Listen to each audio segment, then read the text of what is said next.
الله والصلاة والسلام على رسول الله سيدنا محمد سيد الخلق أجمعين ومن والاه.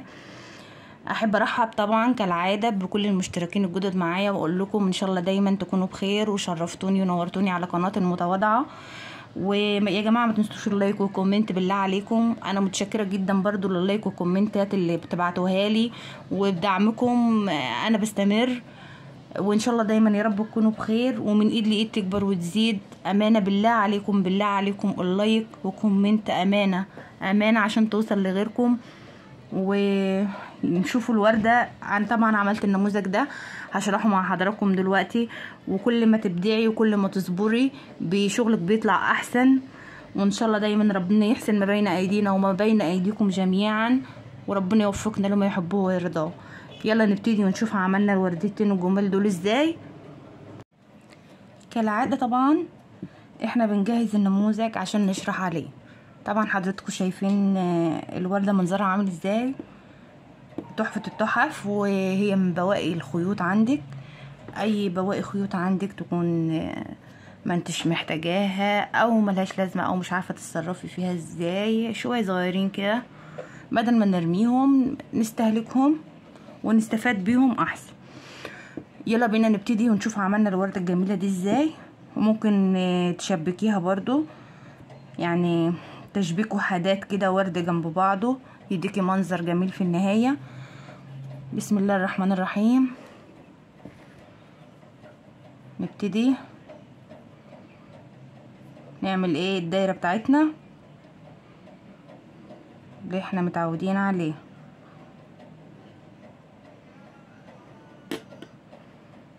عقدة عادية خالص ندخل فيها الإبرة ونربط عليها كده.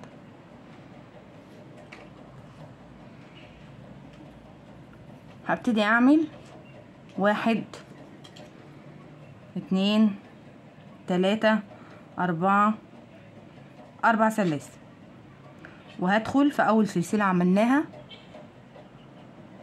وأعمل منزلقة كده. اصبح معايا دايرة هطلع 1 2 3 4 3 بمقام عمود، والرابعة بمقام سلسلة ما بين العمود والعمود. ادي 1 كده يعتبر معايا اول عمود والسلسلة الفيصل كده، تاني عمود سلسلة، تالت عمود سلسلة، رابع عمود سلسلة، خامس عمود سلسلة، سادس عمود سلسلة، سابع عمود. واشد الخيط بتاعي شوية، سلسلة، تامن عمود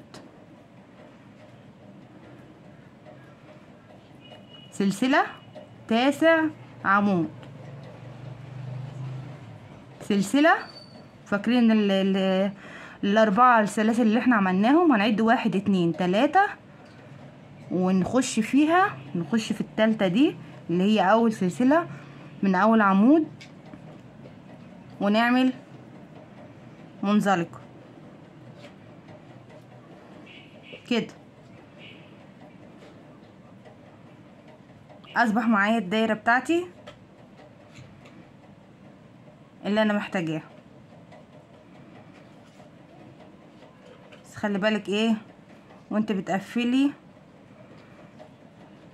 اخر غلز.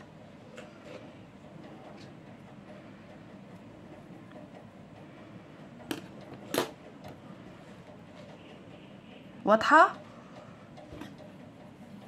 هقفل كده عشان اقفل على الخيط بتاعي وهقطعه.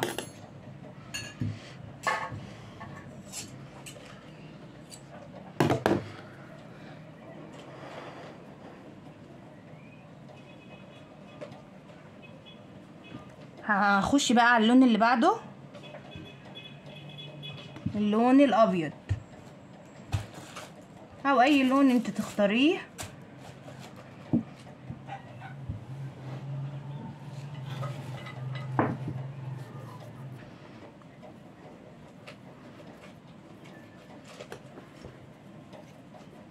اشتغلي بيه.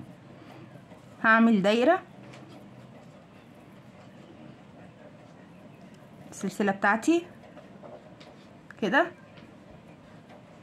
العقدة، وهدخل في اي فاصل اختاره هنا كده، اي فاصل هختاره هخش فيه واسحب الخيط بتاعي كده. طبعا الخيوط الزيادة دي هناخدها معانا. هطلع حشو كده، وبعدين 1 2 بقى معايا ايه 3 سلاسل. هلف الخيط واعمل 5 عمود او حسب ما اشوف الخيط معايا. 1 2 3 4 5 حسب ما انت عايزة البوب كورن بتاعتك او غرزة الفشار. 6 واسحب الخيط كده. شفتوا اول واحدة عملناها، هخش في اول سلسلة فيها كده واسحب الخيط ده. بصوا كده اتكونت معايا اول بوب كورن. هعمل 1 2 3 هخش في الفصل اللي بعده ده واعمل برضو 6 عمود بلف. 1 كده 2 3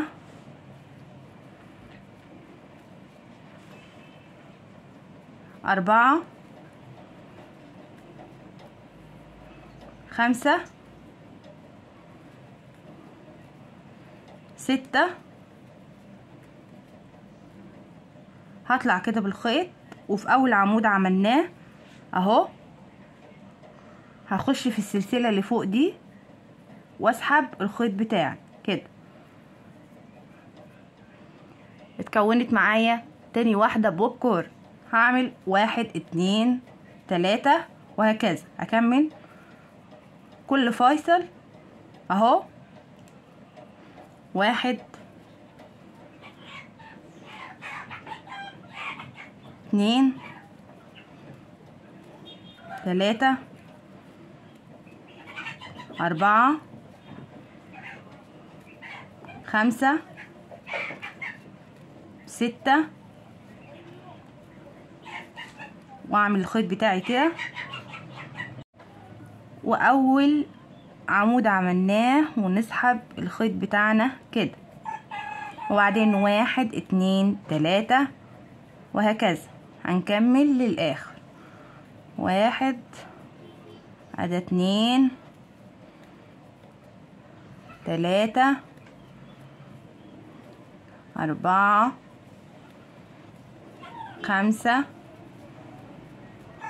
6 كده اهو، واسحب الخيط 1 2 3.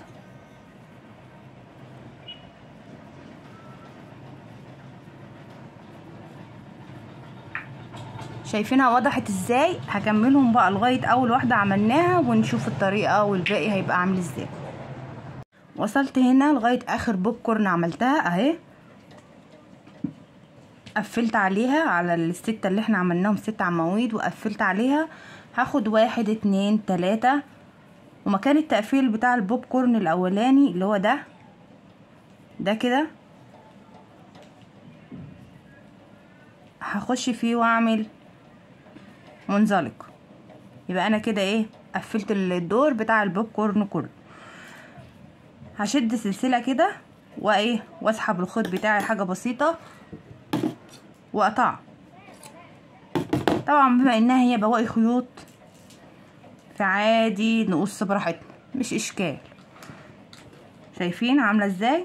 نخش بقى على اللون اللي بعده.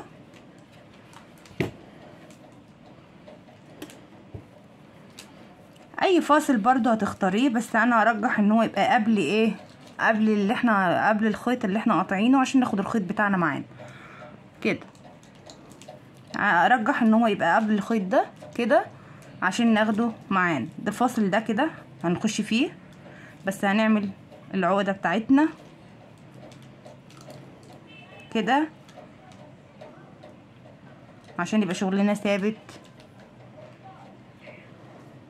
اهي العقدة دي، واخش في الفاصل ده اللي قبل الخيط اهو كده، واخش اسحب العقدة اللي احنا عملناها كده، واعمل حشو. وبعد الحشو عمود بلف في نفس الفاصل الفراغ ده، عمود بلف. وبعد العمود بلفة يعني احنا عملنا الاول حشو على الخيط، اشتغلنا حشو وعمود بلف، وبعدين عمود بلفتين، واحد كده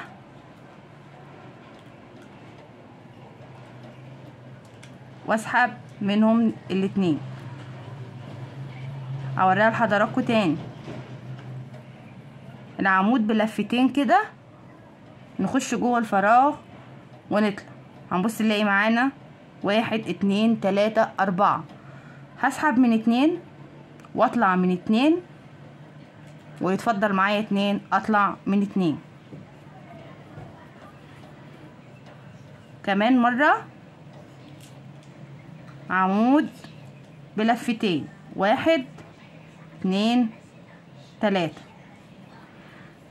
اصبح معايا واحدة حشو، واحد عمود بلفة، 2 بلفتين. هاخد كمان عمود بلفتين، يبقى معايا 3 بلفتين وواحد بلفة وحشو. ارجع اخد عمود بلفة زي البداية وواحدة حشو، يعني اللي هبتدي بيه هقفل بيه حشو، عمود بلفة، 3 عمود بلفتين، واحد عمود بلفة، واحد حشو. وبعدين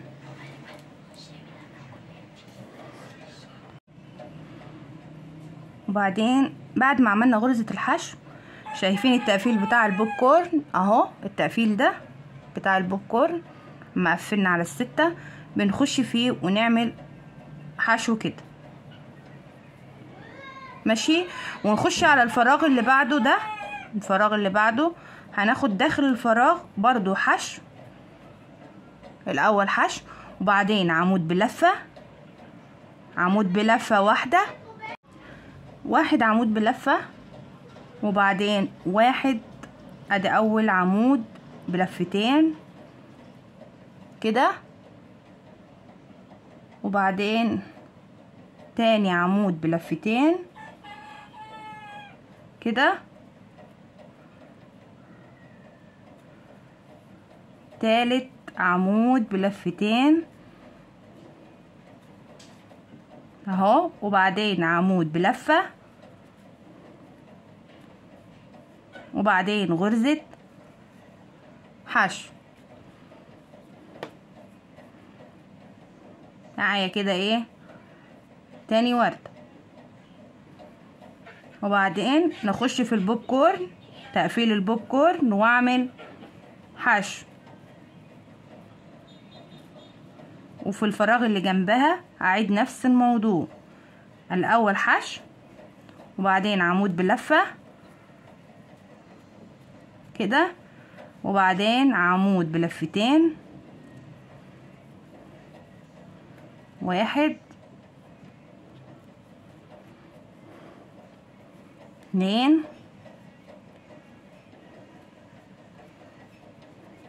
3 كده، وبعدين عمود بلفة وحشو. وفي تقفيل البوب كورن ونخش نعمل حشو. نكمل بقى الدور كله بنفس المنظر. شايفين الوردة اللي هي زي دي، بس طبعا اختلاف سمك الخيط بيديكي ايه وضع تاني. هنعمل بقى اكمل الدور كله زي دي كده واوريها لحضراتكم. خلصت انتهيت اهو من الورد اللي انا بعمله. فاكرين اول بوب كورن دخلنا فيها؟ هنخش كده في اول بوب كورن ونعمل الحشو، ونخش هنا في اول سلسلة كده من العمود من تحت ونعمل منزلقة. هنا اقفل الدور واسحب الخيط بتاعي.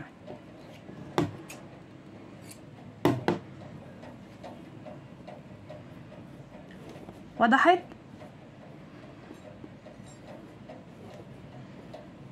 بقيت عامله ازاي؟ الجزء اللي بعد كده بقى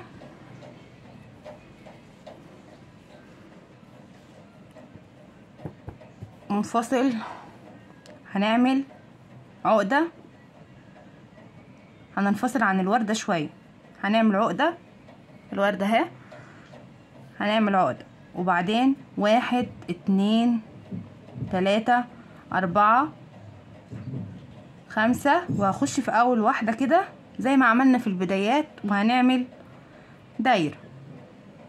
بعد الدايرة 1 2 3 4 هلف واخش جوه الدايرة اعمل عمود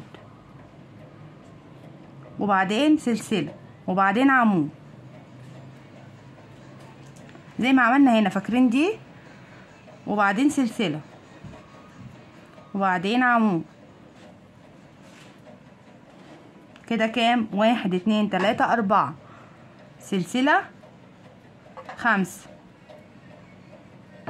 سلسلة 6 سلسلة 7 سلسلة 8 سلسلة 9 كده. هضيق الخيط بتاعي شوية. سلسلة 10 وبعدين هاخد سلسلة وفي اول سلسلة من اول عمود واعمل منزلق، اقفل شغل كده.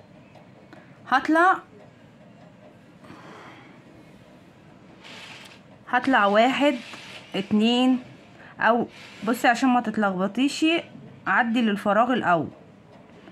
يعني ايه اول فراغ اهوت، عدي خشي جواه كده وخدي منزلق. هعمل 1 2 3 وبعدين 4 هعتبره عمود وفي نفس الفراغ، وهعمل عمود كمان ما بينهم سلسلة. هزود، هعمل زيادات، هاخد سلسلة وفي اللي بعده واعمل واحد بس عمود بلف، اللي بعده سلسلة وهاخد في الفراغ عمود بلفة وسلسلة وفي نفس الفراغ واخش اعمل عمود بلف. واضحة؟ 1 مرة 2 مرة ما بينهم سلسلة سلسلة واخش اللي بعده واعمل عمود بلف سلسلة، واللي بعده اعمل عمودين 2 في نفس الفراغ ما بينهم سلسلة سلسلة وبعدين عمود بلف. واضحة؟ كمان مرة سلسلة وبعدين السلسلة واخش اللي بعده واعمل عمودين 2 في نفس الفراغ اهو، وبعدين سلسلة وعمود وبعدين سلسلة عمودين في نفس الفراغ ما بينهم سلسلة كده، سلسلة وفي العمود اللي بعده الفراغ اللي بعده هعمل 2 ما بينهم سلسلة سلسلة وعمود وسلسلة، وفي اول سلسلة معايا واقفل الدايرة بتاعتي كده. الجزء اللي انا بعمله ده اللي هو ده. يعني انتوا شايفين الوردة من قدام عاملة ازاي؟ خدوا بالكم بقى من اللون ده، اللون اللي تحت ده هو ده، هو ده. هي شكلها من ورا كده، هي لا شكلين اتنين من قدام كده. فاحنا بنعمل الجزء ده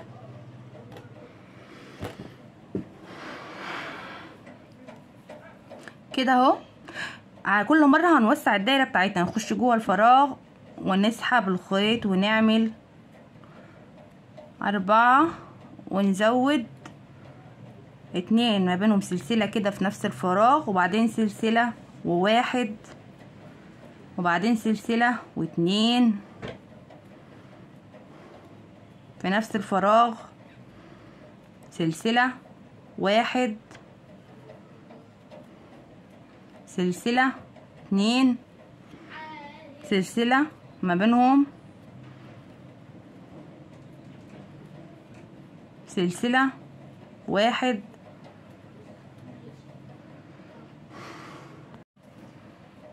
وبعدين سلسلة، وفي الفراغ اللي بعده هعمل 2 ادي 1 ما بينهم سلسلة، وفي نفس الفراغ واخش اعمل العمود بلفة بتاعي التاني.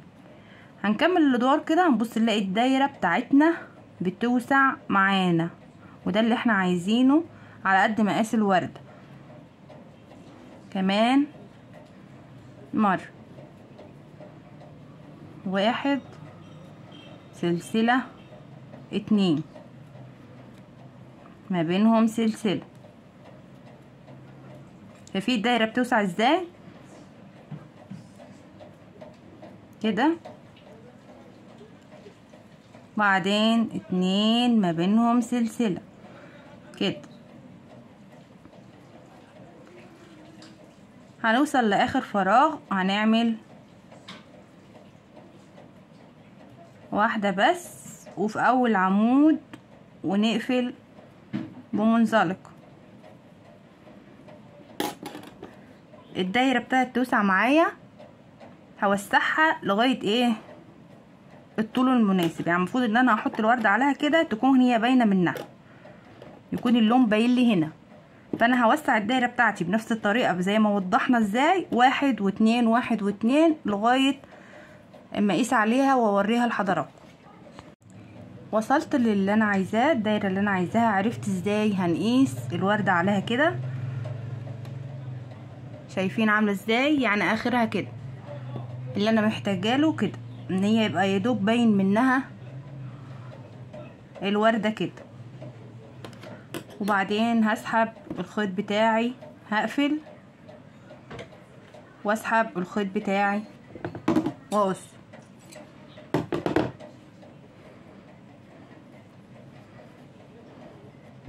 بواقي خيوط برضو شايفين قد ايه، وهعمل العقدة بتاعتي اهي، واجيب الوردة دي كده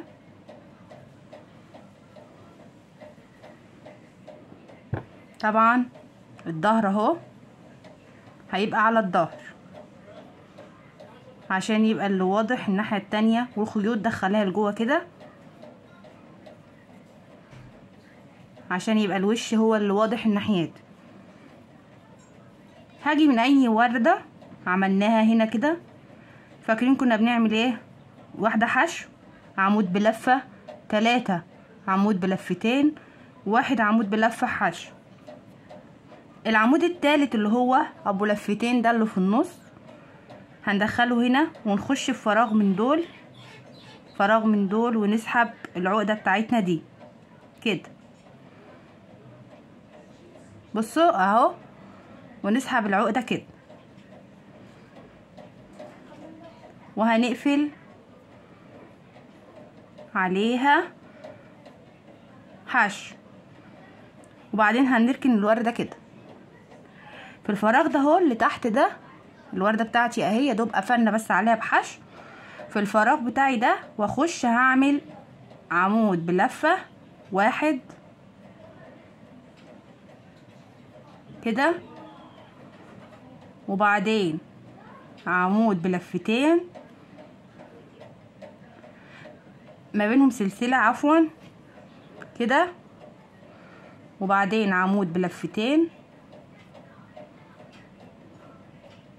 سلسلة، عمود بلفتين، سلسلة، عمود بلفتين، كده 3 عمود بلفتين، سلسلة، 4 عمود بلفتين، سلسلة، عمود بلفتين، كده 5، سلسلة، عمود بلفة واحدة، وبعدين ارجع للوردة بتاعتي تاني كده. هاخد السنبلة دي برضو العمود التالت اللي هو ابو لفتين، هسيب من الفراغ ده 1 2 وهخش في تالت فراغ. شايفين الفراغات دي؟ احنا دخلنا في فراغ 1، الفراغ اللي بعده هسيبه، والفراغ ده هسيبه، وفي التالت ده هخش كده. وطبعا الخيوط بتاعتي معايا كده، واخش اعمل كده اهو. اعمل ايه؟ حشو اهو. اللي عملته في الاصفر هنا هعيده في نفس الفراغ، نفس الفراغ ده اهو اللي احنا عملنا فيه الحشو، هعيده في نفس الفراغ.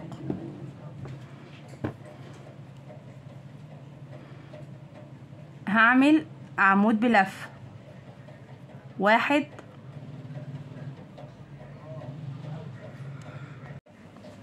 واللي بعده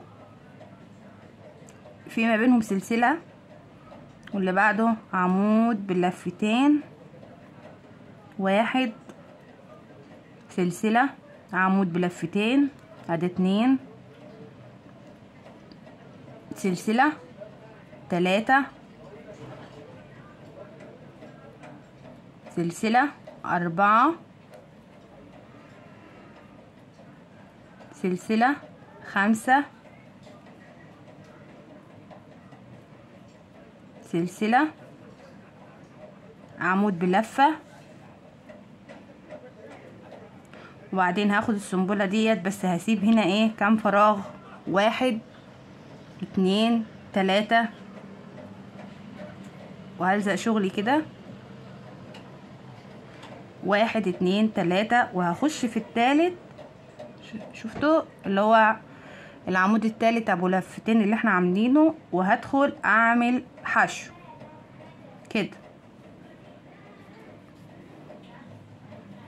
واضحة؟ اللون باين اهو من تحت. وهدخل برضو نفس الحكاية في نفس الفراغ اهو، واعمل عمود بلفة، سلسلة، عمود بلفتين، سلسلة، كمان مرة عمود بلفتين، سلسلة، عمود بلفتين، سلسلة، عمود بلفتين، سلسلة، عمود بلفتين، سلسلة،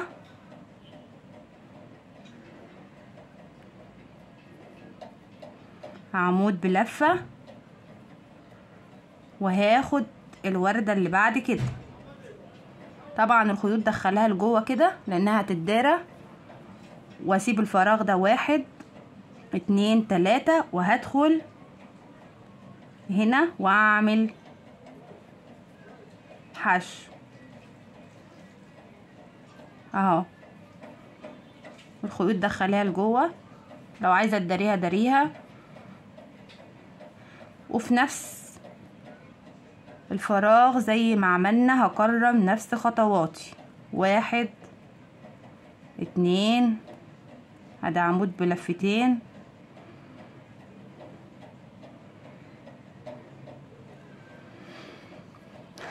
3 ما بينهم سلسلة، سلسلة، عمود بلفتين، سلسلة، عمود بلفتين، سلسلة، عمود بلفتين، سلسلة، عمود بلفة. والسنبلة اللي بعد كده هسيب الاول فراغ 2 3، والسنبلة هخش في العمود ده اللي هو الوسطاني،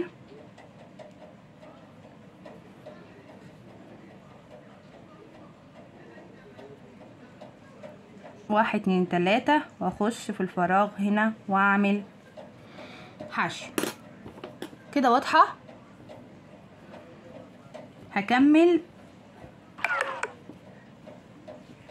هكمل بنفس الطريقة كده لغاية ما اوصل لغاية اخر وردة، ونشوف هنكمل بعد كده ازاي.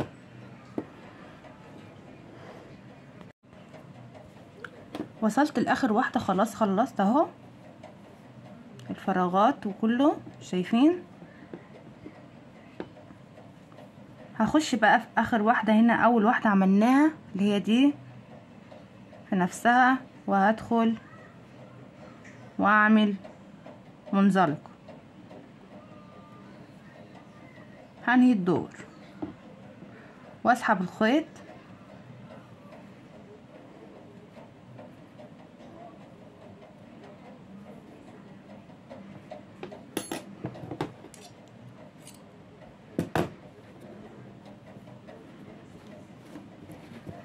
وده الشكل.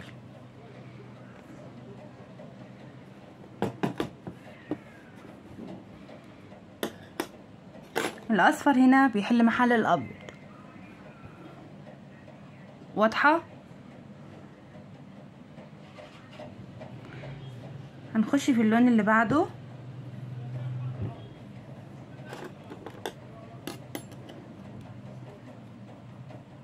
في نفس السلسلة اللي احنا قفلنا فيها، وهسحب الخيط بتاعي بعد ما اعمل العقدة كده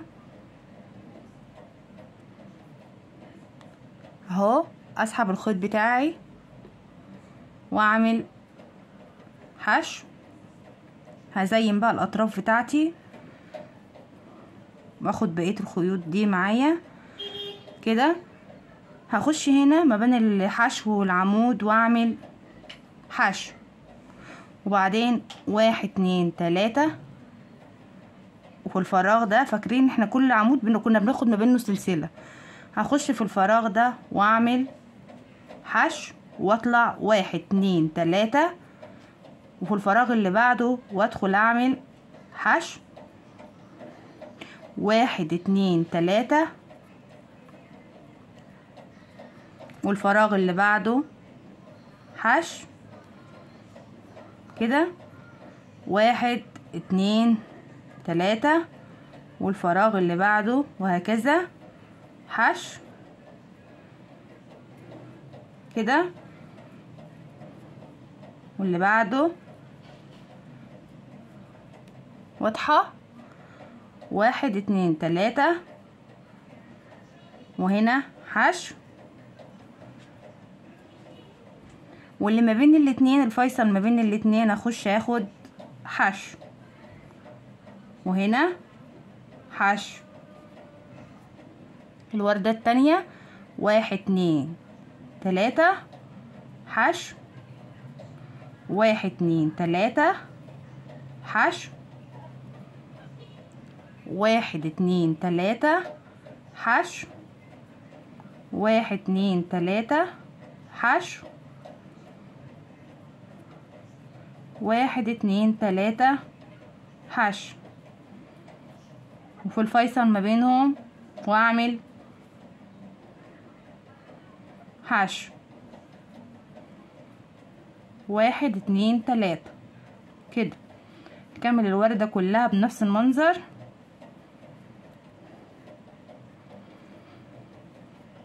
واحد اتنين تلاتة، 1 2 3، 1 2 3،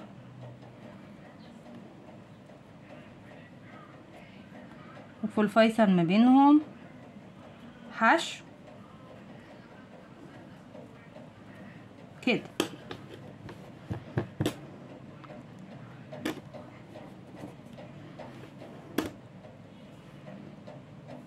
يا رب تعجبكم. كل اللي بتمناه ان الشغل بتاعي يعجبكم. طبعا اللايك ده مهم وكومنت، وده فضلا وليس امرا، يعني رجاء، يعني رجاء انك تعملوا اللايك عشان يوصل لغيركم. 1 2 3 حشو، 1 2 3 حشو، 1 2 3 حشو، 1 2 3 حشو، 1 2 3 حشو كده.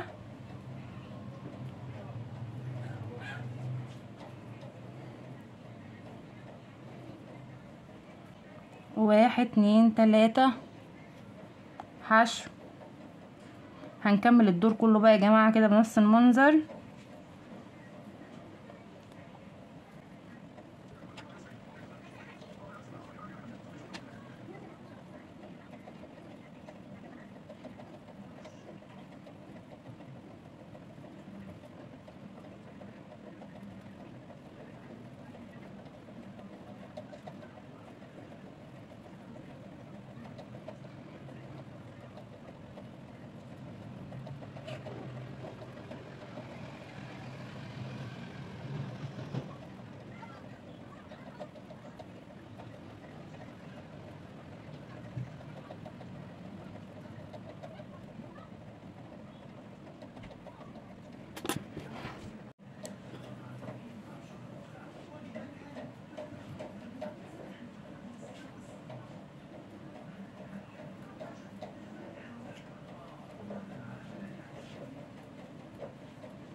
وصلنا لأول حاجة بدأنا فيها، وهنقفل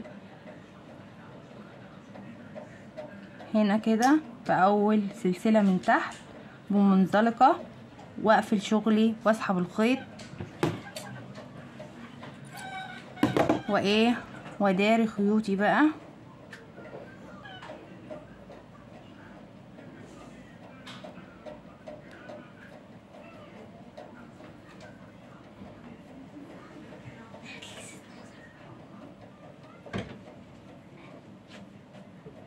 واسحب الخيط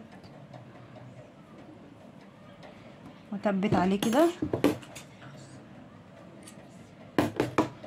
وادي الشكل من ورا الظهر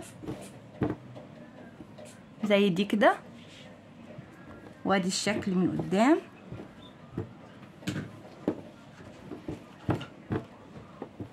اتمنى تعجبكم، واللايك وكومنت امانه ما تنسوهوش بالله عليكم. والله الواحد لما بيعرف معلومه ما يعني بيعمل ضميره وما بستخسرهاش في حد، بامانه الله والله بعمل ضميري مش اكتر. فمش عايزه منكم اكتر من اللايك والكومنت عشان يوصل لغيركم، ومن ايد لايد تكبر وتزيد. وطبعا بشكركم كلكم على اللايكات والكومنتات الجميله اللي حضراتكم بتبعتوها لي، وان شاء الله دايما تكونوا بخير يا رب وسعاده ودايما مبسوطين، وتشتغلوا كروشيه بالصبر. هو مش عايز غير الصبر، ولما تصبري تطلعي احسن ما عندك. اتمنى انها تعجبكم وتقولوا لي رايكم فيها ايه. والسلام عليكم ورحمه الله وبركاته. واستنوا اللي جاي احلى ان شاء الله باذن الله بدعواتكم. والسلام عليكم ورحمه الله وبركاته.